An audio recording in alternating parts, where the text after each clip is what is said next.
Hello बच्चा, good evening. बाबू, यही प्रश्न को मैं दूसरे ढंग से बता रही हूँ।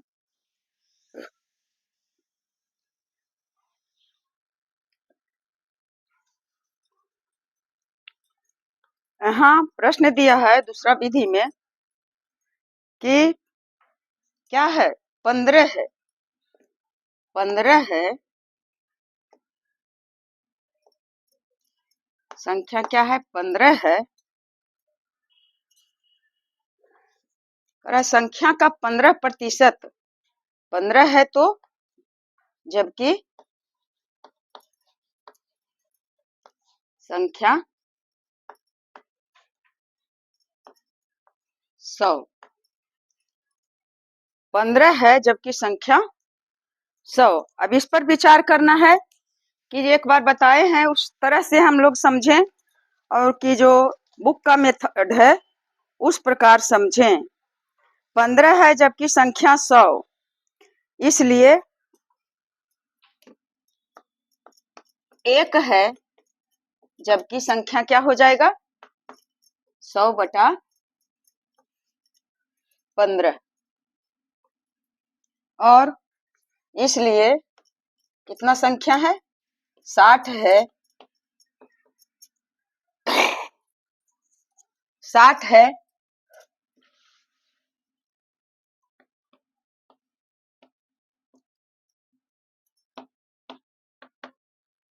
जबकि संख्या क्या हो जाएगा, 100/15 और गुने 60। अब 15 चौका 60 बराबर कितना आ गया आंसर, 100 गुने 4 बराबर 400 आंसर आ गया। यानी वह संख्या का क्या है कि किस संख्या का 15% बराबर 60 होगा। यानी वह संख्या क्या आ गया, 400। तो बनेगा यहाँ, तो देखते हैं साबित करके।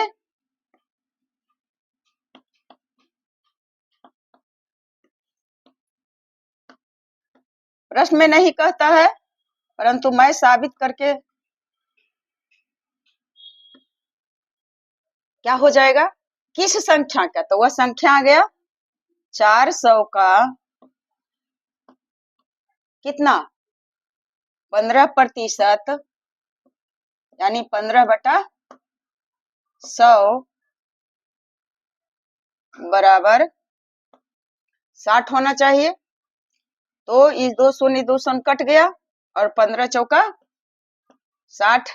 प्रश्न के अनुसार किस संख्या का 15% बराबर 60। एक लाइन और मैं इसमें जोड़ती हूँ, शॉर्टकट में नहीं चलती हूँ, कि किस, यानी 400 का 15% बराबर 60 आना चाहिए। 400 का 15% को तोड़ेंगे तो 15/100 हो गया। अब इसे 2 शून्य काट दिए, 15 चौका 60 हो गया। प्रश्न में भी 60 दिया हुआ है और इसमें भी 60 आ गया है। इसका मतलब जो 400 आया है यह सही है। अब इसका और भी विधियां हैं, इसे मैं मिटाती हूँ कि वह संख्या 400 ले आई, और मैं एक बताती हूँ अपने अनुसार, तो वह समझ में आता है कि नहीं, यह कमेंट बॉक्स में बताइएगा। क्या कह रहा है बाबू, कि किस संख्या का 15% 60 होगा। तो किस संख्या के जगह पर मान लिए कि माना वह संख्या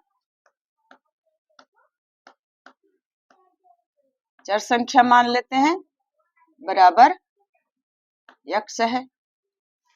तो किस संख्या का, तो किस संख्या के जगह पर, अब तो संख्या पता हो गया प्रश्न के अनुसार, तो किस संख्या का, अब लिखते हैं प्रश्नानुसार।